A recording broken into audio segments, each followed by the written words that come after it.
Hello everyone. Tonight this is a stream about the Canadians again. Just for people that are new to the channel, because I've got new subscribers, and if you're new to the Manson case, you may not have heard of these people. And they were Pic Dawson, Billy Doyle, Charles Tacot, and Tom Harrigan, and they were all Canadian, basically drug dealers who were around the Hollywood scene at this time. And I've done lots of other stuff about them. There's all the stuff about Harrigan and Doyle, whole playlist of it, and they come into this a lot. And when I was going through all the boxes of evidence that Bo Emerson had shared back in 2000, I found all these articles, these newspaper articles about their arrest, because they were the first initial suspects before they had any suspects. So they obviously arrested them and all that. And there's some interesting articles that I found, so I thought I'd talk about them tonight. So yeah, we'll get to that in a minute. And also, yeah, someone else has brought up another thing from Ginger Baker's biography. He talks about a cocaine dealer who claimed to have cocaine, and he was a suspect in the case, and he'd heard the bulletins. And I think it's probably Pic Dawson, and we'll go into that probably right at the end. And also, I'm going to play you the clip of the Doyle incident that I read out before on the Mama Cass stream from Chaos. And instead of reading it out again, I'll just play you the clip later, just so people can understand why some of the things that Harrigan says in this article are a bit weird, because he seems still kind of friendly with them, considering what had gone on. We'll get to that in a minute, because this is a live stream. I'll just talk to people, and I probably will give this one chapters. I don't give the general chat ones chapters generally, because there's loads of articles. I'll probably give this one chapters, so if you want to skip over this bit and get straight to when I read the first article. But yeah, I hope that explains who the Canadians are, and if you still don't understand, there are lots and lots of playlists about them. Pic Dawson and Billy Doyle were both engaged to Mama Cass at different times, as well, as is going to come up when I read these articles out. So yeah, that sort of stuff. And I've done loads about them. In fact, a lot of my subscribers come from my Mama Cass streams, so you probably know about this already. But just for people who don't, I'd explain that. Yeah. So yeah, hi everyone. It's Ross is here. Phone's there as usual, and Mark. Vinyl Gorilla Records. Excellent, yeah. Like I said, welcome new people as well. So over 1,000 subscribers now, which is crazy. Yeah. There's an interview with Billy Doyle. I think it's actually not bad audio quality. I did look at it once in an after show, but I've never listened to the whole thing. We could do that on another show, because they actually interviewed Billy Doyle. And I found out from these newspaper articles I'm about to read you, they actually went to Canada to interview him. An LAPD officer travelled to Canada to talk to him. He wasn't interviewed in the UK. He was in Canada when they got caught up with him. Yeah. And Pic Dawson was in New York. You find out as well. Yeah. So yeah, I just thought it was cool. Well, yeah, be sure to like the stream, hit the like button, and subscribe to the channel if you haven't already. Because yeah, like I say, it all helps. And like I say, I've done a lot more about these guys, if you're not unsure about who they are and what went on. But yeah, the Doyle interview. Apparently, he says he had anger towards Abigail and Wojtek, didn't he? That's the other crazy thing. And yeah, it got said that he vowed to kill Abigail and Wojtek, not Jay and Wojtek, Abigail and Wojtek. So like Abigail was something to do with it all, according to what Doyle actually said. Yeah, strange. Yeah, I'm going to read out the first article, because the first one is the longest. Sorry. So yeah, I'll get this one out of the way. But this is like before they had any other suspects. When these were the first suspects, basically. I think it's already. Yeah, that's it. Should have had this headline in the thumbnail, but I found it too late. Hunt for the Tate killers centers in Canada, Los Angeles. The search for a solution to the bizarre killings of actress Sharon Tate and 4 other persons centered today in Canada. Police in Vancouver said they'd been asked to watch for 4 young persons wanted by Los Angeles police for questioning. They said the Royal Canadian Mounted Police reported the men might be headed toward Edmonton, Alta. Los Angeles police would not comment on the report, and Canadian authorities did not elaborate on it. Meanwhile, 2 Universities of Southern California faculty experts on criminal mentality suggested that whoever committed the 5 slayings, August 9th, might have created a ritualistic scene to mislead police. An American flag was draped over the back of a sofa in the $200,000 house in the Bel Air, rented by Miss Tate and her movie director husband Roman Polanski. White nylon cord hung over a ceiling beam joined Miss Tate and another victim, Jay Sebring. His head was hidden by a black hood. Pig was written in blood on the door. The victims had been stabbed and shot. I think it should be pointed out that this could be the work of a very cunning person, said one of the university experts. The killer was a little too methodical. The faculty members, interviewed separately, asked their names not be disclosed. One is a psychologist and one a psychiatrist. The killer said one of the experts might have used the hood and ropes, inflicted the multiple wounds to throw off police. Killed with the honey blonde Miss Tate, 26, was Sebring, 26, a hairdresser, who was her former boyfriend. Wojtek Frokowski, 37, a Polish writer. Abigail Folger, 26, a San Francisco socialite. And Stephen Parent, 18, a friend of the estate caretaker. The fact that Miss Tate and Sebring were tied together with a rope indicates the killer was at least aware of the former relationship, said the psychiatrist.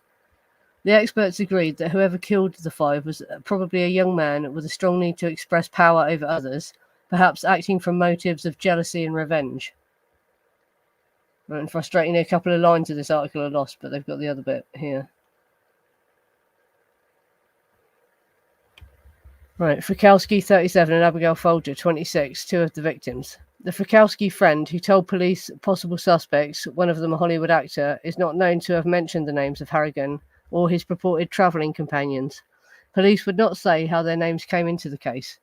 The men sought in Canada were described in the police broadcast as hippie narcotic type. Named as travelling with Harrigan were 1. Charles Tacot, age unknown, no further description is available. Harris or Harrison Dawson, 26, 5'10", 160 pounds, Caucasian with light brown hair and green eyes. William Doyle, 26 to 28, 5'8", 165 pounds, with brown hair and eyes. The Want broadcast on Harrigan said he was 5'7", with red, curly hair, freckles, and large prominent teeth. Canadian authorities said a search was underway for him in the vicinity of Edmonton Alta, the Canadian province adjoining to British Columbia on the east. There was no indication what made police believe he was headed in that direction. LA police silent. Los Angeles police continued their refusal to release information about the case. They asked Canadian authorities to hunt for Harrigan and his three companions without putting out an all-points bulletin either in the Southland or United States. The RCMP also declined to give further details of the manhunt in Canada. What is known of the pursuit came from the RCMP bulletin. The bulletin informed Canadian law officers, if located, advise immediately. Royal Canadian Mounted Police, Vancouver Subdivision. There was no indication how the men entered Canada, but the bulletin was dated August 14th, long enough after the murders for them to have driven there from the Los Angeles area. Police in Edmonton said they had inquiries about the suspect from the LAPD. Vancouver has been described as the major illicit narcotics marketplace in Canada, with large numbers of young people gathered on the beaches and in the Skid Row section, providing a profitable clientele. Rich young Canadians mingle there with vagabond US hippie types who left San Francisco's Haight-Ashbury when the crime rate there soared. There are 3,200 known addicts in Canada, the Vancouver Authority reported, and 2,000 are in the Vancouver area. However, Canadian authorities said they had no, bits lost. The RCMP bulletin was considered, there's some bits lost there again. Links in the Vancouver narcotics underworld. Harrigan is the first person listed by the police suspect in the case since last Monday of William E. Garrettson, the 15-year-old caretaker. 15? He was older than that, wasn't he? At the Tate Polanski home. Police said the youth was arrested because he was the only survivor of the murders at the secluded estate of the actress and her director husband. Garrettson, who has returned to his home in Lancaster, Ohio, told the Times by telephone Sunday that he did not know any of the four men mentioned in the RCMP bulletin. Killed with Miss Tate, Frykowski and Miss Folger were Hollywood hairstylist Jay Sebring, 35, and 18-year-old Stephen Parent, an acquaintance of Garrettson.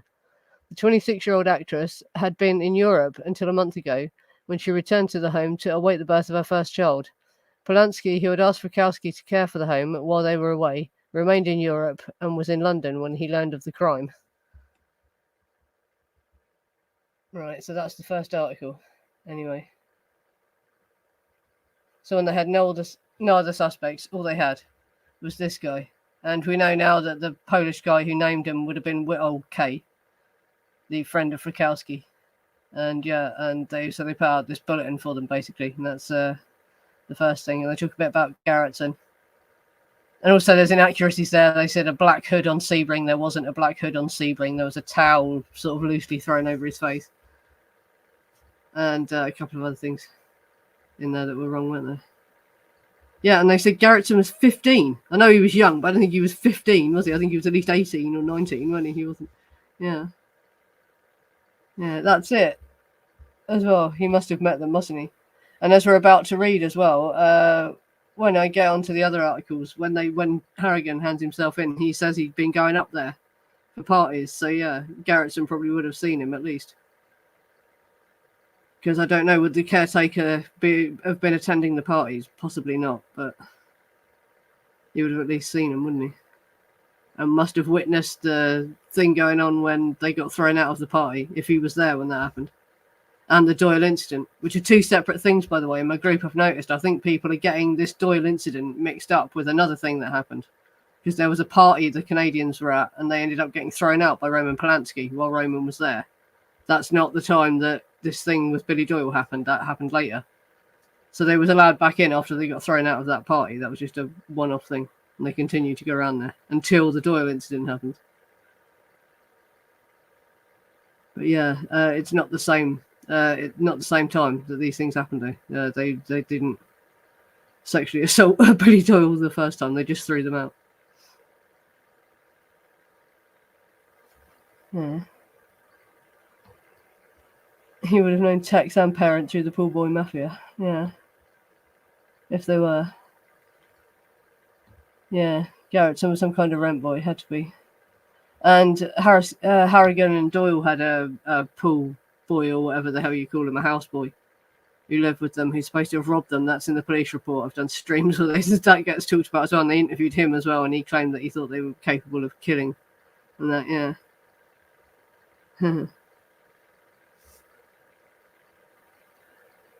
That's it, yeah, and I'll get on with reading out some more. So I'll get it all read out. What's the next one? Oh yeah, I've had to crop this weirdly so it's more readable, but you can see it in my group. Tate partygoer discounts Rite link. As in religious right, R-I-T-E. Thomas Stephen Harrigan, the second person to be arrested and questioned in the Sharon Tate murders and released, says he knows of no occult activities among her friends. The almost ritualistic nature of the grisly slayings of Miss Tate and 4 other persons at her secluded estate has led to speculations that the murders were part of some strange religious rite.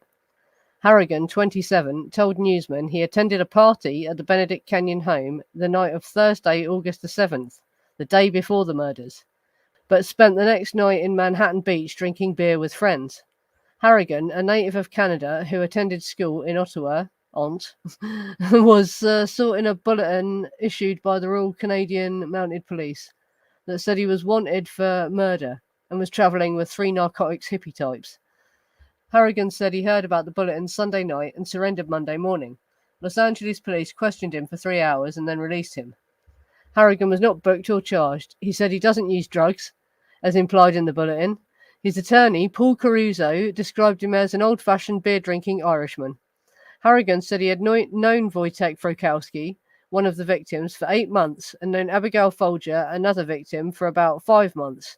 The other victims were Joe Sebring and Stephen Parent. Police said they were no longer seeking the other 3 men named in the Canadian bulletin. They are friends of Harrigan, but he said they all were out of the state the night of the slayings. Yeah, and the picture there says freed after alibi. So, yeah, he says that he went round there. But it's interesting what doesn't get mentioned there, like this, like the time they were thrown out of the party. He doesn't mention that there was tension between them as well. Obviously, you wouldn't want to, would you, if you were being quizzed over the murder?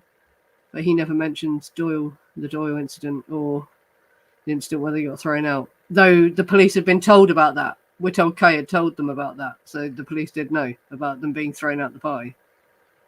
And I don't know if they knew about the Doyle incident, if anyone actually told the police that. But I assume they would have found out about that if everyone fucking knew. Apparently even Peter Talk had something to say about it from the Monkees. There's a quote from Peter Talk from the Monkees about what they did to Doyle.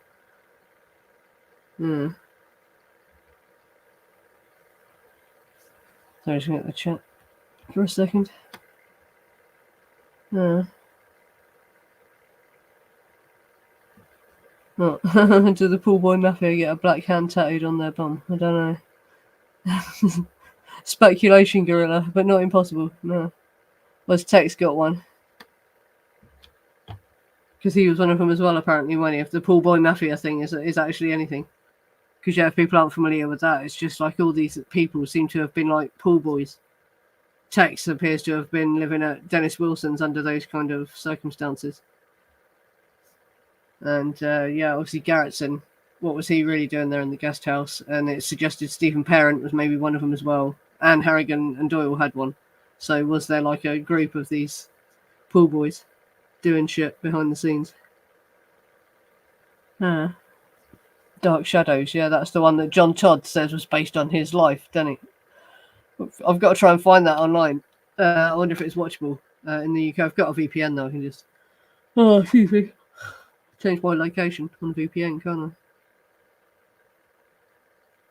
I? Yeah. But that's interesting. And they get the date wrong in there as well. That's another thing. He says he went to see them the night before the murders, the 7th, but the murders actually happened on the 9th. So it was 2 days before. And also people have pointed out the 7th is meant to be the night that they're actually at Sebrings and the lights flicker. So that's another strange thing. But there's other newspaper articles where they tell you more of what Harrigan said. So I'll get to them in a second. Dark Shadows. Oh, it was a TV show, apparently, a 60s TV show that was just like about a sort of house where the characters were all like witches and werewolves and vampires. Yeah, vampire soap opera, yeah. But there was more than just vampires, wasn't there? Like witches and werewolves as well. Yeah, but it was in the late 60s, and it was like totally just for entertainment. There was nothing even factually occult about it or anything. But that guy, John Todd, who I did a stream about, claimed that it was written about his childhood and that it's like real. Yeah. Yeah, it's just a gothic soap opera, basically, apparently. I'd like to see it because it does sound like it was probably quite entertaining. But that's all it was. It wasn't really. Yeah, it's based off of, yeah, and other people said you could see the stories in classical old stories. They were just retelling different old gothic stories in it. Yeah. Yeah, I should find it. That's nothing to do with the Canadians, by the way. That just came up in the chat for some reason. Don't know that confusion. Yeah.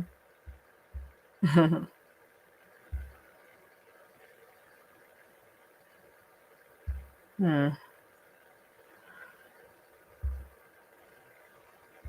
Am I a witch? Well, I don't know. What does that even mean? See, I think the word has become like watered down over the years. It don't fucking mean anything anymore, does it? I am pagan. My religious beliefs are pagan, and it's the closest thing to what I follow is probably Wicca. Yeah, and the technical term for that, it makes you a witch. But yeah, I think the word's got watered down now.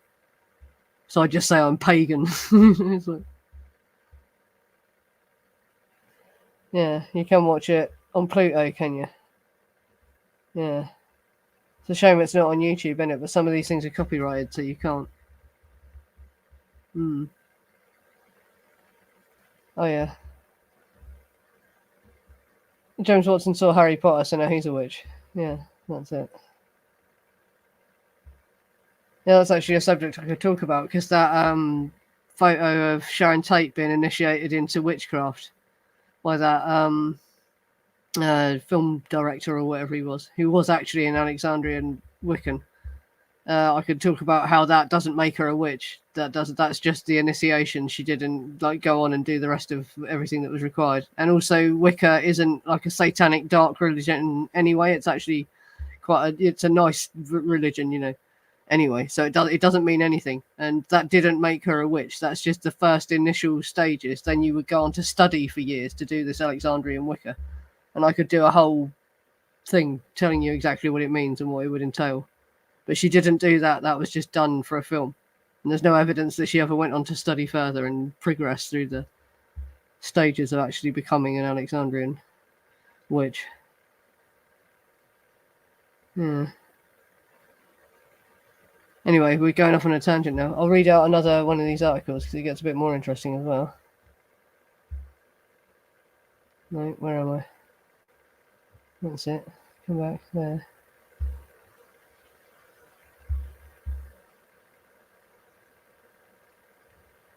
Right, Tate case victim on a trip. And this is from the 22nd of August, 1969, Los Angeles, UPI.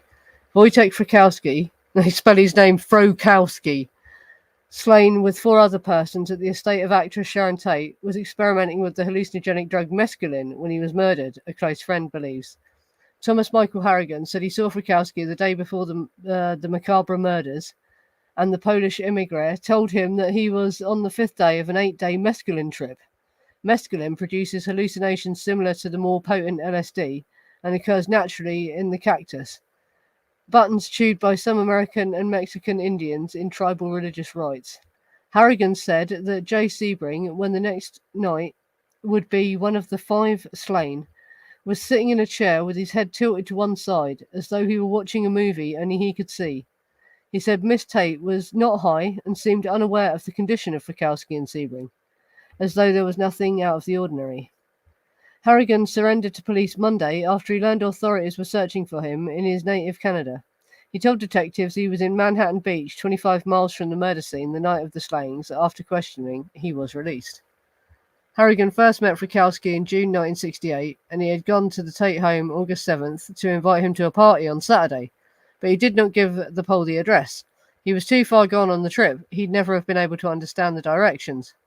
Frykowski lived at the Tate home with coffee heiress Abigail Gibby Folger, another victim, while the actress was in Europe, and they stayed on after she returned to Hollywood to await the birth of her child. Frykowski was considered by some observers to have been the principal target of the killer or killers.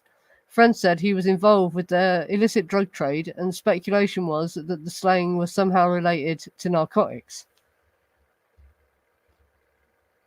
So yeah, in the early days, they were saying it was related to narcotics. And that's just one of the articles. There's another article on that page that I'll read out. But yeah, that's interesting. Yeah, and they're just really badly written as well, these articles. They're difficult to read out. Sorry if it sounds clunky. It's like just the way they were written. But yeah, that's weird. He went around there and said he was on a few-day-long mescaline trip. But I wonder if he was just saying it was actually MDA.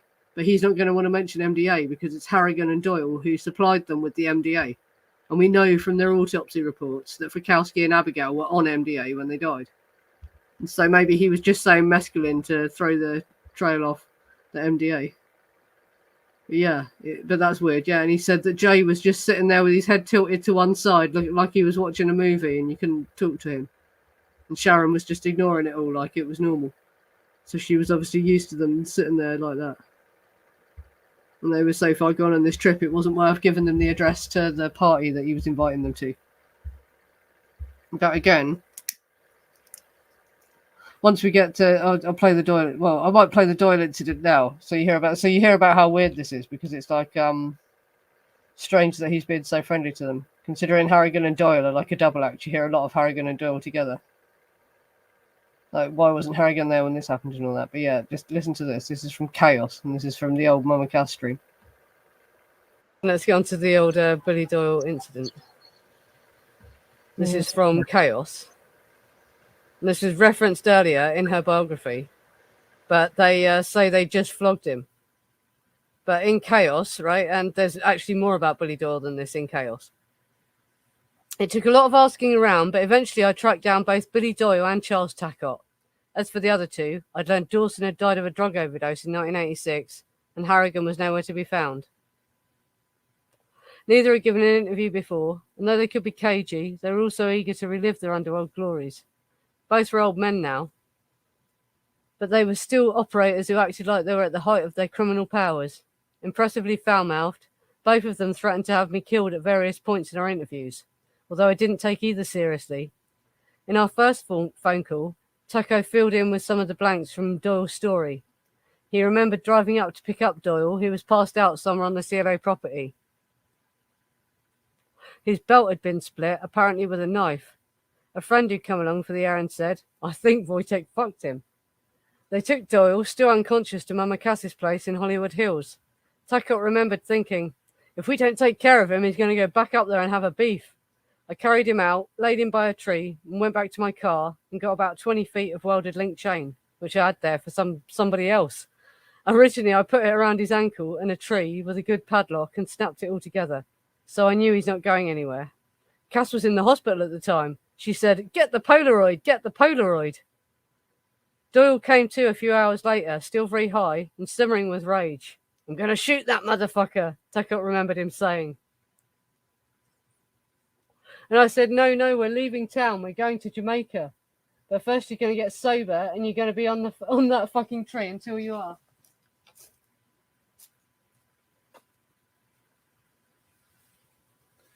I asked Tacot, "Do you think Wojtek did fuck Billy?" "Yeah, that's why Billy was so pissed at him," Tacot said. "Wojtek would have been killed if I hadn't intervened." "Would Billy have hired killers?" I asked, thinking of Manson. "No, he would have taken all the pleasure himself." In his interview with the police, Doyle had allowed that he was furious at Bukowski and his set. "When I was chained to a tree," he said, "they were the object of my rage, which was an unreasonable and unnatural rage." To calm him down, Doyle said, Tacot had chained a sign to the tree that said, "You are loved." Doyle was stuck there for more than a day. After that, Tacot told me, the pair heeled off to Jamaica, where apparently they were making a movie about marijuana. No footage from this film has ever surfaced. Others have said the two were involved in a large narcotics deal. On August 9th, while they were away, Manson goes up and kills those people, and everyone's looking for Doyle, Tacot said. He and Doyle were suspects within days. I picked up the phone one day, and the Toronto Star informed me that me and Billy were in the headlines, 2 wanted for murder.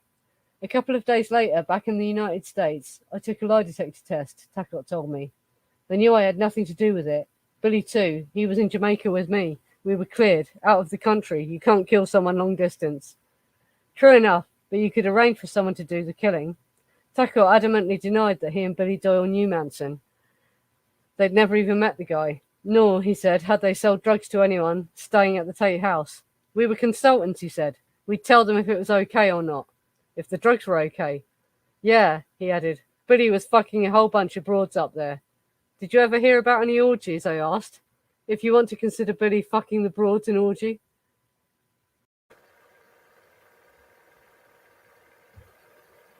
Right, yeah, so that's the Doyle incident. And so, like, it's kind of strange that Harrigan's saying he just went up there to invite them to a party. It makes me wonder if he was going up there to sort of suss out the situation or whatever, if they had their own plans. Or if it's maybe some kind of veiled reference to it being them that cut Sebring's phone wires or something like that. Do you know what I mean? That, like, but obviously he's not going to tell the coppers that, is he? But got to make up some reason why he was up there other than for revenge over the fact that they had accused Billy Doyle of distributing bad dope and done that to him. Because I've heard there's other like more salacious versions of the rumor, but I don't quite believe the sources, so I don't really talk about it. But they say stuff like there was all these actors there, famous Hollywood actors were there watching it, and that they put on black robes before they did it and stuff like that. And they made it clear what they were going to do to him. After they drugged his drink, he was passing out, and they made it clear what they were going to do to him and all put on black robes. But I don't believe that. That's why I've never bothered to read that out. I think that's like by Mary Terry or something like that. But there's rumors. There's also a rumor that it was filmed as well, that they had a film of it. And yeah, it was, and there was a lot of people watching it as well. There was a lot of people there, at least. But I think some of the names of people that were there are a bit exaggerated. So that's why I don't talk about it. Yeah. Yeah, and there's also in this case, I've never gone into Rostel and Massaro, have I? Like Nicholas goes into that in the Manson file a lot, obviously, and the podcasts talk about them a lot, don't they? I've never gone into it because like that's another bloody rabbit hole. And again, you can't positively link them totally to it, you know, but it is another extraordinary amount of coincidences, and it seems similar. I think there's a connection between, it's meant to be a connection between Tex and Rostel or whatever, isn't there? Yeah. But yeah, I've never gone into that. Let me just look at what this other article is as well. But yeah, I just wanted to play the Doyle incident to people, for people that haven't heard that, just so you understand how weird this is, that Doyle was going up there and apparently being nice to them. Right, what's this other article? Read this other article because they're all quite short now. That one.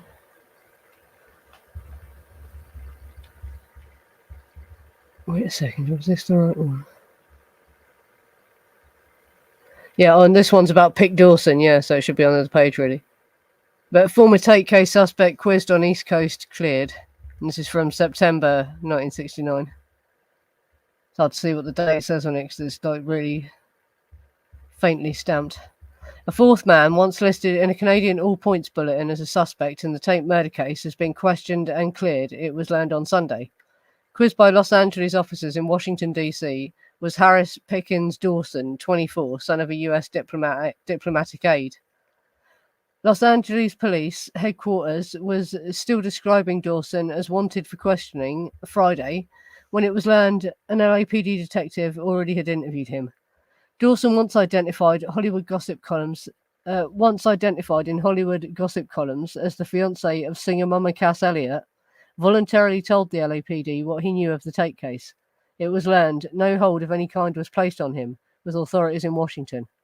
Los Angeles officers questioned and cleared William Billy Doyle, also a one-time fiance of Miss Elliot, in Toronto Friday. Once listed as suspects, Doyle, Dawson, Thomas Harrigan, and Charles Tacot were listed earlier this month as murder suspects in an all-points bulletin the Royal Canadian Mounted Police said it put out at the request of the LAPD. Los Angeles Police later said they were wanted only for questioning. One of the four, Harrigan, heard of the Canadian broadcast and walked into the police administration building here while the Mounted Police were still seeking him in Canada. He offered alibis for all four. He said he had been at a party 20 miles from the scene at the time of the killings, and Doyle and Tacot were in Jamaica and that Dawson was in New York. Actress Sharon Tate, Abigail Folger, Wojtek Frykowski, Jay Sebring and Stephen Parent were stabbed or shot to death early August 9th at the home of Miss Tate and director Roman Polanski in Benedict Canyon. Acquaintances of Frykowski, a Polish emigre, with Miss Folger, had been staying at the Polanski Tate home while the Polanskis were in Europe. They stayed on after Miss Tate returned from Europe in July. Polanski was in London at the time of the murders. He returned here for the funeral of his wife, then went to Bermuda to view locations for a forthcoming film. He is now in New York City, where he remains in seclusion. He has been seen in public rarely, dining with old friends such as actor Warren Beatty in an out-of-the-way restaurant.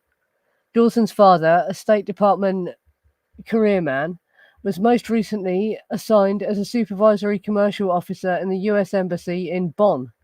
All four men listed in the original Canadian broadcast have now been questioned and released, leaving the police without listed suspects in the complex case. So, yeah. So that's talking about Pic Dawson. We'll just go to that page. And this is another article about Pic Dawson. Won't read this out yet. And that's a picture of Pic Dawson in Mama Cass's garden.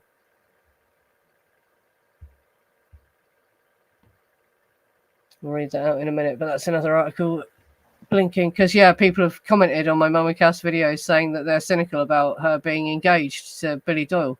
And I'd never heard that she got engaged to Pic Dawson. It doesn't say in her biography that she got engaged to Pic Dawson.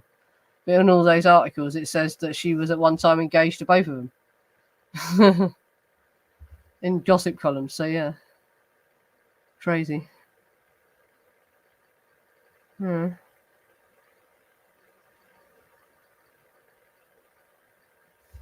Yeah. Pic Dawson in Mama Cass's garden. And I've got another picture of him in Mama Cass's garden. Yeah. Yeah, I just played the Doyle incident clip of me reading it out last time. Yeah, so I've talked about that. Yeah, and he ends up chained to a tree in Mama Cass's garden down here after the Doyle incident. And thinking about it now, when I heard she said get the Polaroid, I thought that was a weird thing to say. Like, was that some kind of perverted thing? She wanted to see what he looked like. But now I think that maybe it was meaning she didn't believe them. She was like, you got to take a picture. So I don't believe that they've done that because it's so crazy that they've done that. I think that's probably what she meant by get the Polaroid now. Upon reflection.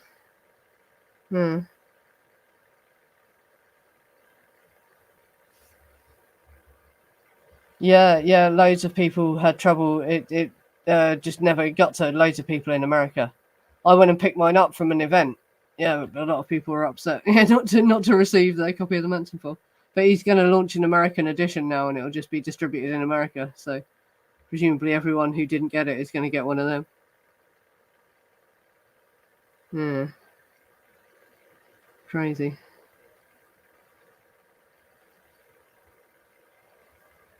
Yeah, I've seen that, but it's been launched, hasn't it now? And I don't think it is going to reveal anything mind blowing. To be honest, I think she just really wanted to debunk the rumor that she choked on a ham sandwich. I doubt she's going to comment on a lot else, to be honest. But no, it's been. I think you could pre-order it because she did a interview on what's her name, China Phillips' channel, didn't she? Saying and at the time that she'd done that interview, you could pre-order it, and it was about to be released in about a month, and so now it's out. I think the book. If you want to get it, I haven't got it yet, but I'll be interested to read that. Yeah, but it is out now, I think. But I doubt she's going to bring up all this sort of stuff. To be honest, no. I think she just really wanted to debunk that she choked on a ham sandwich, like I said. But that already has been debunked, in it. I don't think anyone really believes that anymore, do they? Yeah, and I'll read out this last article, and then I can get onto the Crosby, Stills and Nash thing.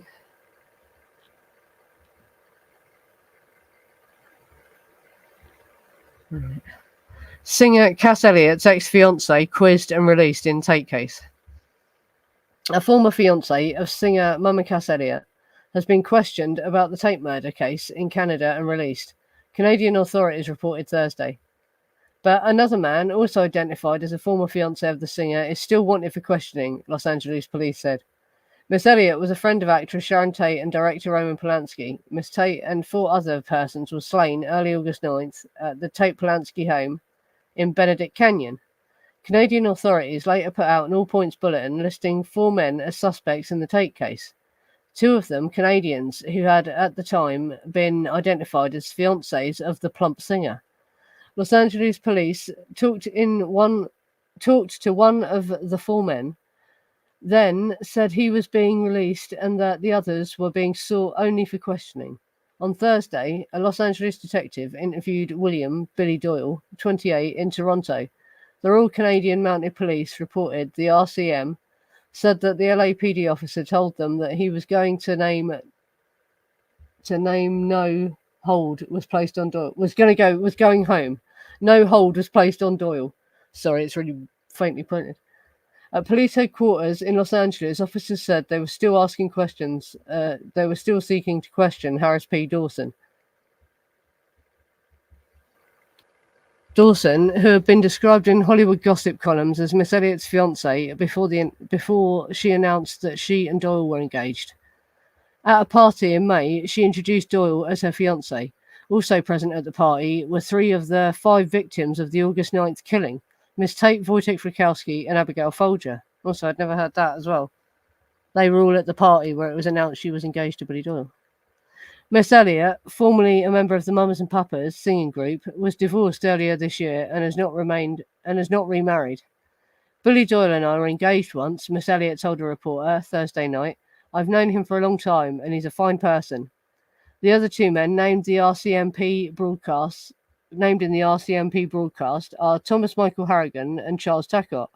It was Harrigan who came to Los Angeles police while he was being sought in Canada and offered alibis for all 4 men. He said that he had been at a party 20 miles from the Tate home the night of the slayings, that Doyle and Tacot were in Jamaica, and that Dawson was working as a truck driver in New York State. C.R. Dewey, superintendent of the RCMP's Criminal Investigation Branch in Toronto, said that his officers, acting on a Los Angeles request, had first interrogated Doyle on his return to Toronto from Jamaica. Dawson was described by Harrigan as the son of an American diplomat. The State Department in Washington said that Harrison P. Dawson, whose son Harris was born in 1943, is now a supervisory commercial officer in Bonn, West Germany. Police said that there were no charges against Dawson and that he was only being sought for questioning. They would give no reason why he was wanted and added that he no longer wished to talk to Tacot. Friends of Frykowski informed police that he had told them he had to meet the 2 Canadians arriving at International Airport August 6th, and the 4 were apparently sought as police began questioning all known Canadian contacts of Frykowski. Detectives have been known to be delving into Frykowski's contacts in the narcotics underworld, and there were reports that he received some drugs from Canada. Friend said he used marijuana, mescaline, and cocaine, and that he had just before he died that he was on a 5 to 13 day trip with mescaline. I was in a Hollywood after hours place 5 days before the murders, said Hollywood writer Steve Brandt, and Frykowski and Gibby Folger joined me. Frykowski's eyes were unfocused and staring. He looked like something from the movie The Village of the Damned. I said to Wojtek, "Are you on something?" He said, "Yes, it's the great mescaline. Want to buy some?" And he spoke of some new drug he was getting, something called fairy dust. I told him, I passed Wojtek. I never did find out what fairy dust was. Right, so that's crazy as well. Loads more there about Frykowski dealing drugs anyway, isn't there? And so that stuff about the MDA coming in from Canada wasn't just hidden away in the police report. Even before it went to court, that was announced in the newspapers about the MDA coming in from Canada. Because if you've watched all my drug burn theory streams, you'd know I've read that out before, that's in the police report. The MDA came in from Canada. But that was actually already in the papers. That's why they've released that part of the police report, innit? Because they knew that was already publicly available, obviously. Mad.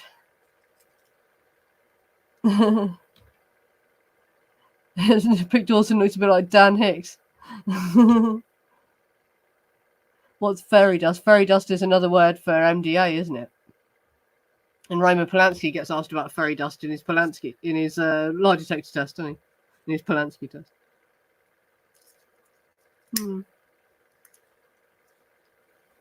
I'll find that thing in the Facebook group. So they can show another picture of Pic Dawson sat next to Eric Clapton in Mama Cassie's garden.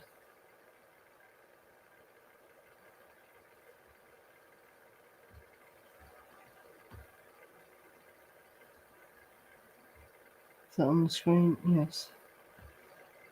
And only read out what's in the little box. That's all you need to know. Right. A policeman delivering me smack. This is from Ginger Baker's biography. I was totally fucked up again by then, and at one time I even had a policeman delivering me smack. The guy I was getting my cocaine from in LA was the first person they arrested as a suspect in the Sharon Tate murders because he'd gone up to deliver coke for her party. He phoned me up as soon as he knew they were after him. Fucking hell, man, I've just seen my name on the television. The best thing to do is give yourself up, was my reply. Yeah, but I've got all this coke still. Will you take it off me? Very cheap it was too. Later, he left a message calling himself Ben Franklin and came round to the hotel. I went to see Stevie in his hotel and told him all about it. He was amazed. Ginger, how do you get into these things? He asked. Right, so that's Ginger Baker, who's obviously the drummer from Cream and Blind Faith and is like an associate of Eric Clapton. No, I've lost the photo. Okay.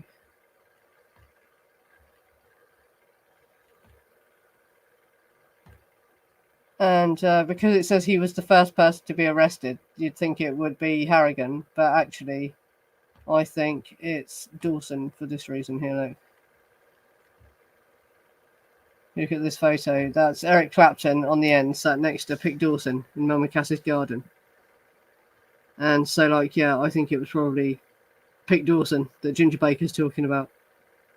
And he's just confused, but he was one of the first people to be arrested, not the first. I think it's more likely it was Dawson than anyone else. Excellent. Right, yeah, so that was all I wanted to cover, really.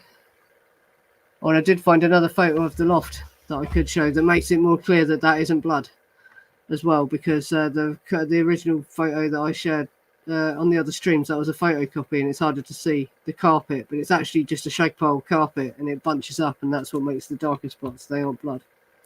Just the way the shag pile carpet is lying. Could show that actually, yeah. Right, there you go. So that's another picture of the loft from the other end. Just the other picture was taken because you can sort of see the pillow that's at the other end in the other picture. They must have been like in that little doorway taking that photo, and this is taken from the other end. You can see quite clearly that isn't blood. And it's just weird that that area seems to be so clear as well, like there's nothing there. Well, they're not storing anything there. It does look like it's been cleared out, doesn't it? There's all these rumours people went up there to remove tapes and all that sort of thing. And that area does look like it's been almost completely cleared out, doesn't it? Yeah, so that's just another photo of the what's it? The loft there. Yeah.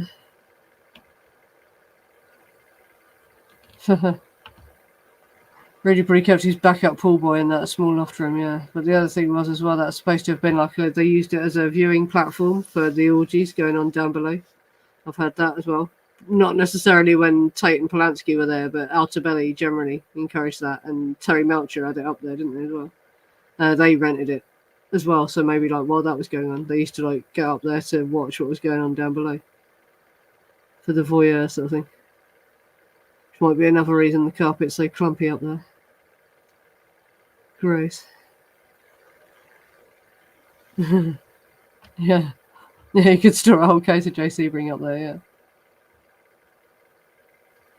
Yeah, I wonder if that how you no, there's a bloody ladder up to it, isn't there? You see a ladder. There was a ladder to get up to it. I was wondering if that was like a set of stairs, but no, it must be like a little cupboard at the other end, mustn't it? Yeah. Yeah. And 2 cases of Polanski's. Yeah. Yeah, like I say, it's just weird how empty it is as well. That's one thing that struck me. Yeah, and just about the Harrigan and Doyle stuff. And the stuff that comes out in these articles, you know, about all the drugs before the court case, and then when the court case happens, it's all just forgotten. None of it is mentioned at all, you know. It's just odd.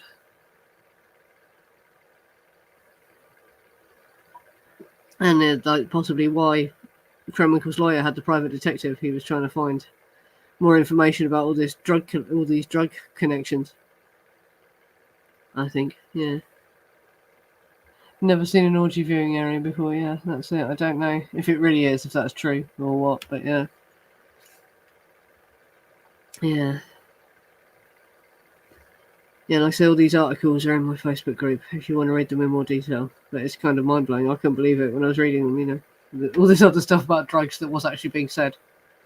And what I just read out there as well, they were talking about the fact that there was a rumor MDA had come in from Canada, and so that was announced in the newspapers. So that's why they've let us have that bit of the police report at the time that had already been announced.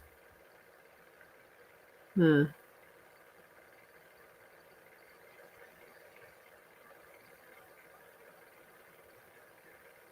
Yeah. What?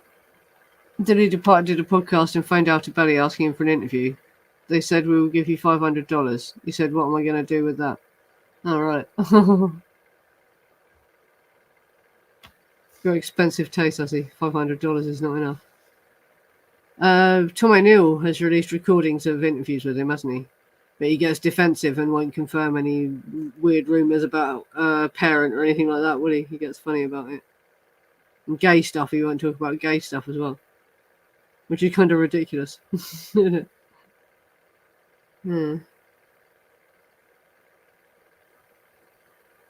Yeah.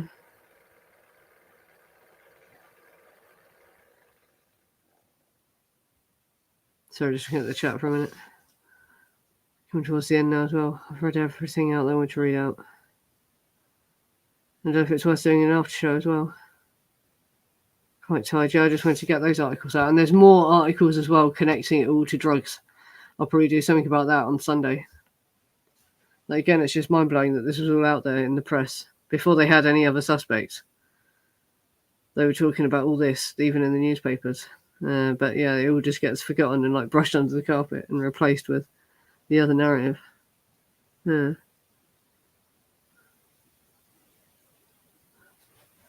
No, Himman was a music teacher when he was a musician.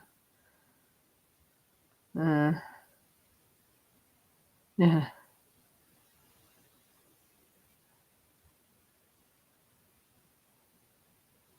Yeah, no, I don't mean Tom got sensitive. I mean Belly got sensitive when he tried to get him to talk about it. Have you heard the recordings? It's been published on Tom O'Neill's Instagram and it's made it onto YouTube as well. I'm sure the phone interview he gave without a belly. Now a belly basically denied a lot of stuff and got sort of defensive. Huh.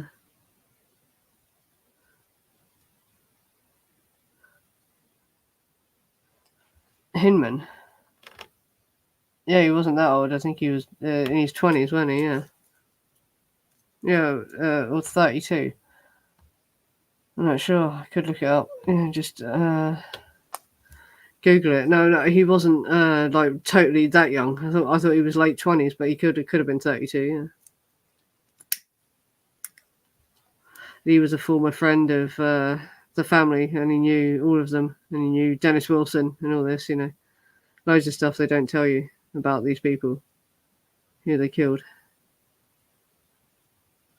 I mean, they don't even really want you knowing about it all being connected about Hinman, do they? Unless it's Bobby's parole hearing, then they want you to know he was one of the Manson family. But they don't really want you to know about the Hinman murder and why they did that, because it sort of throws all the other theories. You get to drugs and bikers all of a sudden. And the only time they ever mention Manson is when he's up for parole. And they want you to know that he was a Manson follower. Yeah, so I'm pretty tired, actually, so it's coming up for an hour. Thanks for coming, everyone. Got 40 people again. And I hope you found that informative. Like I said, I've got a subreddit and a Facebook group now. And all these articles I've put into my Facebook group and all the photos I've been showing and all that. None of them are that rare or new. It's just some of them are clearer than other versions, and that it's worth looking at all these stuff, And I know some people, it's the first time they've seen them all, so, glad to show people for the first time. Get more information out there. And I found other various Pinterest accounts and that with all sorts of photos of Sharon Tate and all this, if you're interested, so I share it all in my Facebook group. And I'm trying to get around to putting it all onto the subreddit as well. Yeah. Yeah, I think I'll end this now because it's coming up for an hour. It'll make it easy to edit. Thanks for coming, everyone, and I'll do a stream on Sunday. Like I say, it will probably be more of these newspaper articles connecting J. Sebring and Fikowski to drugs, basically. And this was all stuff that was being said in the newspapers before they arrested the Manson family. But it all gets sort of swept under the rug as soon as they arrest the Manson family, which seems a bit suspect, doesn't it? Yes, anyway. Yeah, thanks for coming anyway. Good night, everyone, and I'll see you Sunday. Thanks. Good night.